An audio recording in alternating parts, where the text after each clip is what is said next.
Good morning guys. Actually good morning नाही आहे, good evening आहे. सो मी निघाली आहे मार्केटला. मला थोडंफार सामान घ्यायचं आहे. आज 31st आहे, तो 31st स्पेशल आम्ही काहीतरी बनवणार आहोत. त्याच्यामध्ये आम्ही बनवणार आहे चिकन बिर्याणी आणि बनवणार आहे मटन ग्रेव्ही. सो मी कांदे घ्यायला आलेले. कांदे घेतले अर्धा किलो, 1 किलो कांदे घेतले. 50 रुपये किलो होते कांदे. नंतर काकडी घेतली. काकडी 30ची अर्धा किलो होती आणि फक्त 3 काकडीच आल्या त्याच्यामध्ये. नंतर पुढे काकडी मी त्यांच्याकडनं घेतली. खूप वेळ थांबवायला लागतं.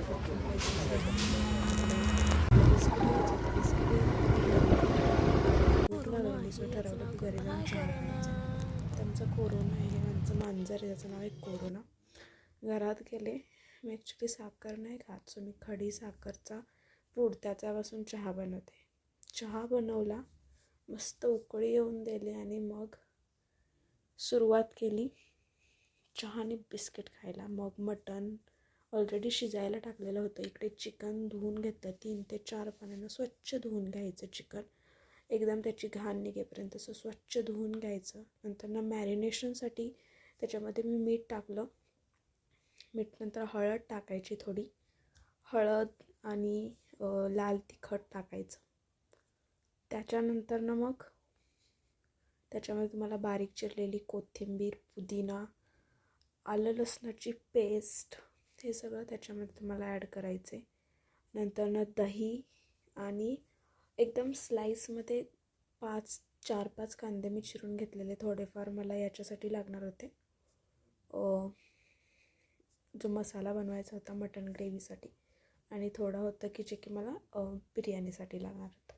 सो एकदम बारीक स्लाईसमध्ये कांदा कट करून घेतले. तर मॅरिनेशनची प्रोसेस, आणि याच्यासाठी मी लकी बिर्याणी मसाला यूज केलेला. नंतर बारीक चिरलेल्या मिरच्यासुद्धा याच्यामध्ये टाकल्या. पूर्ण मिक्स करून घेतलं. तेलामध्ये कढईमध्ये तेल तापवलं. इकडे मटण हे शिजत होतं. टोमॅटोची प्युरी करून घेतलेली. कांदा एकदम खरपूस असा सोनेरी असं ब्राऊन रंग येईपर्यंत, गोल्डन ब्राऊन होईपर्यंत एकदम फ्राय करून घेतला, डीप फ्राय केला. आणि हा जो अनियन आहे तो आपल्याला मॅरिनेशनच्या याच्यामध्ये चिकन बिर्याणीमध्ये टाकायसाठी, त्याच्यासाठी बनवलेला मी. हे नंतर मसाला बनवण्यासाठी एकदम ओलं खोबरं इथं यूज केलेलं. ओलं खोबरं, कांदा, टोमॅटो, लसूण आणि आलं हे सगळं एकदम मस्तपैकी भाजून घ्यायचं. एकदम खरपूस सगळं भाजलं गेलं पाहिजे हे सगळं. नंतर कोथिंबीर धुवून स्वच्छ घ्यायची, ती पण त्या मसाल्यामध्ये ॲड करायची. एकदम सगळं भाजून घ्यायचं आणि मग पूर्ण सगळं भाजून घेतल्यानंतर मी तुम्हाला सांगते, ते कांदा, कोथिंबीर हे सगळं घेतलं, टोमॅटो आणि हे खोबरं, ओलं खोबरं घेतले, आलं लसूण, हे सगळ्याची पेस्ट केली आहे बारीक. एकदम मिक्सरला पाणी न घालता एकदम बारीक पेस्ट करून घ्यायची. तुम्हाला पुढे दाखवतेच मी की कशी पेस्ट बनवली आहे. सो एकदम बारीक असं बिना पाणी घालता थोडंसं तीळ टाकायचं. ते आणि खूप छान मस्त ग्रेव्ही होते आणि चवही एकदम छान येते. असं याच्यामध्ये ते बारीक केलं आहे मसाला. नंतर मी याच्यामध्ये चटणी जो आहे आपला मसाला कांदा लसूणचा घरचा, तो ह्याच्यामध्ये टाकला 2.5 चमचे. तुम्हाला जसं तिखट आवडतं तसं तुम्ही कमी जास्त करू शकता. तेही त्याच्यामध्ये बारीक केलं. नंतर मग मटण फोडणीला द्यायचा होता रस्सा.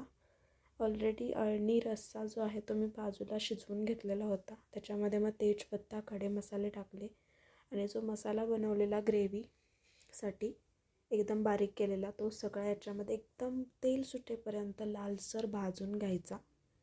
जोपर्यंत तेल सुटत नाही अगदी तोपर्यंत परफेक्ट असं भाजून घ्यायचं सगळं. नंतर याच्यामध्ये थोडं लाल तिखट, थोडंसं हळद, कोथिंबीर मी टाकते. नंतर मी मटण मसाला याच्यामध्ये टाकला. नंतर जे मटण होतं शिजवलेलं ते त्याच्यामध्ये टाकलं आणि थोडंसं त्याच्यामध्ये मग राहिलेलं जो अळणी पाणी आणि एक्स्ट्रा पाणी जसं तुम्हाला हवं आहे तेवढं वाढवायचं आणि चांगलं मस्तपैकी हे होऊन द्यायचं. ते हे सर बिर्याणीची तयारी करते मी. याच्यामध्ये मी दूध घेतलं आहे, थोडं त्याच्यामध्ये पाणी टाकायचं आणि केसर, आणि हे थोडंसं एकदम एक 15-20 मिनटं ठेवायचं भिजवत, केसर दूध आणि पाण्यामध्ये, असं बिर्याणीसाठी यूज करायला. मग इकडे मी चिकन जे मॅरिनेशनसाठी ठेवलेलं त्याला ते शिजवून घेण्यासाठी मी टोमॅटोची प्युरी टाकलेली आणि तेलामध्ये आणि ते सगळं चांगलं तेल सुटेपर्यंत भाजून घेतलं. नंतर याच्यामध्ये ते मॅरिनेशनचं जे चिकन होतं ते त्याच्यामध्ये टाकलं आणि शिट्टी करायची नाही, म्हणजे मी तरी शिट्टी नाही केली. बिना शिट्टीचं फक्त झाकण ठेवून शिजवून घ्यायचं 15 ते 20 मिनटं. आणि 80 ते 90% चिकन जे आहे ते शिजलं गेलं पाहिजे. पूर्ण चिकन नाही शिजवायचं. इकडे पाणी ठेवलेलं गरम करायला, त्याच्यामध्ये तेजपत्ता टाकला, थोडंसं जिरं, खडे मसाले, मीठ, थोडं तेल आणि ह्याला चांगली उकळी आल्यानंतर हे सगळं टाकायचं. त्याच्यामध्ये थोडंसं लिंबूचा रस प्यायचा आणि जे लिंबू आहे तेही त्याच्यामध्ये टाकून द्यायचं. आणि मग उकळी आली की त्याच्यामध्ये थोडं कोथिंबीर वगैरे तुम्ही टाकायची आणि मग तांदूळ त्याच्यामध्ये टाकायचा. तांदूळ टाकल्यानंतर तो 80 to 90% शिजला पाहिजे फक्त, आणि बाकी 10% तो तसाच ठेवायचा. मस्त चांगलं उकळी येईपर्यंत शिजवून घ्यायचं. ॲक्च्युली तूप संपलेलं, सो पटकन तूप कसं बनवायचं, मी तर मलाई होती, ती मलाई मी एका बाउलमध्ये घेतली काचेच्या आणि मी आता मायक्रोवेव्ह करणार आहे याला. सो आमच्याकडे मायक्रोवेव्ह आहे, त्याच्यामध्ये ऑलरेडी आम्हाला ऑप्शन आहे, त्याच्यामध्ये घी बनवू शकतो आम्ही डिरेक्टली. सो मी त्याच्यामध्ये मायक्रोवेव्हमध्ये आता हे थोडंसंच घेतलं. ॲक्च्युली मला आता पूर्ण मी सगळं नाही बनवलं, थोडंसं जेवढं पाहिजे तेवढ्या क्वांटिटीमध्ये थोडीसं मलाई घेतली, ती मायक्रोवेव्हमध्ये ठेवून देणार आहे मी एक 15 ते 18 मिनटामध्ये, अर्धा तासमध्ये. त्याच्या आधीच होते, थोडंसंच आहे. सो इथं आहे त्याचे ऑप्शन सिलेक्ट करून मी त्याच्यामध्ये घी बनवायला ठेवलं. तुम्हाला मी दाखवेनच की कसं होतं पुढे घी तयार. हे सगळं पूर्ण ते त्याचे जे ऑपरेट केलं पूर्णपणे. आणि मग इकडे जे मटन चिकन होतं ते शिजलेलं होतं. इकडे भातही, तांदूळही चांगला शिजलेला होता, भातही म्हणजे पूर्णपणे 90% शिजलेला होता. तर मी साईडला परातीमध्ये काढून घेतला आहे. त्याच्यामध्ये लिंबू वगैरे असेल, खडे मसाले तुम्हाला नको असतील तर ते तुम्ही काढले तरी चालतील, तुम्हाला जर आवडत नसतील तर. बाकी आवडत असतील तर ठेवलं तर चांगलंच आहे, काढायचं असेल तर तुम्ही काढूही शकता. इकडे तूप बनवायचं चाललेलं, तूप बनत होतं. एकदा ते हलवावं लागतं, ते ॲटोमॅटिकचे ओव्हन आहे ते तुम्हाला हे करते. इकडे तूप बघा झालेलं आहे. तूप मी थोडंसं करपलं गेलं, बट तूप परफेक्ट निघाले. तूप काढलं आणि मग इकडे मी जो हे आहे तो आता म्हटलं की दम देण्यासाठी खाली चिकन, त्याच्यावरून राईस जो आहे शिजवलेला तो त्याच्यामध्ये टाकला.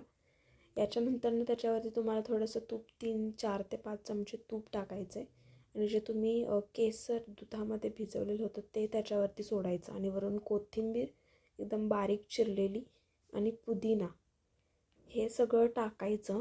बघाच तुम्ही पुढे त्याच्यामध्ये मी तसं तूप टाकते, 4 ते 5 चमचे तूप टाकायचं. नंतर त्याच्यामध्ये थोडंफार ते जे आहे केसर वगैरे जे भिजवलेलं ते टाकायचं, ज्याने की एक चांगला कलर येतो बिर्याणीला. हे सगळं टाकलेलं आहे मी आता. याच्यावरती थोडी कोथिंबीर आणि पुदिना. नंतर दम देण्यासाठी मी कणिक घेतलेली होती, गव्हाची कणिक मळलेली, ते साईडून पातेल्याला लावून घ्यायचं, वरती झाकण एकदम असं जाडसर काहीतरी ठेवायचं. इकडे माझ्याकडे ते जो खलबत्ता असतो तो होता, तो मी ठेवलेला होता. इकडे बिर्याणी तयार झालेली, इकडे मी सगळं काकडी वगैरे चिरून. सो अशा प्रकारे मी चिकन बिर्याणी आणि मटन ग्रेव्ही बनवलेली. तुम्हाला जर रेसिपी आवडली असेल तर नक्कीच लाईक करा, शेअर करा आणि सबस्क्राईब करा. Thank you so much for watching.